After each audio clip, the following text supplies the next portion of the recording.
আর গ্যাসের সিলিন্ডার প্রতি 60 টাকা এবং কমার্শিয়াল আরও বেশি বৃদ্ধি করেছে।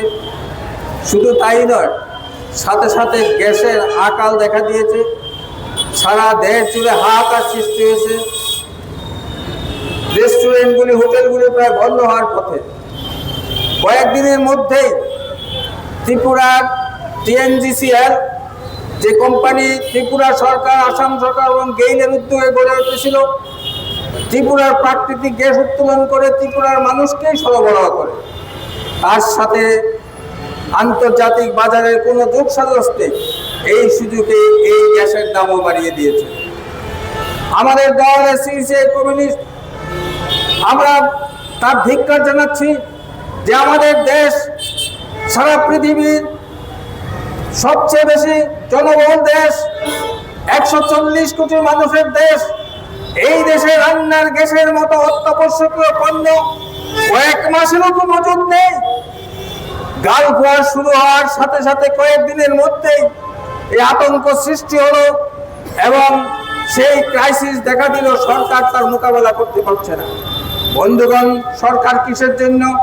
মানুষের যে অতি আবশ্যক প্রয়োজন, রান্নার গ্যাস, ইলেকট্রিসিটি এবং পেট্রোল, ডিজেল, এইগুলি যদি সরকার জনগণকে সরবরাহ করতে না পারে, তাহলে কি প্রয়োজন একটা গণতান্ত্রিক দেশের সরকার?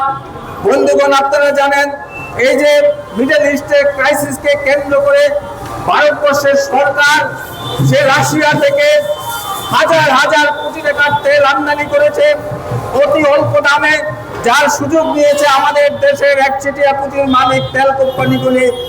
ভারতবর্ষের মানুষ তার সুযোগ পায়নি, তেল, পেট্রোল এবং ডিজেলের দাম কমায়নি।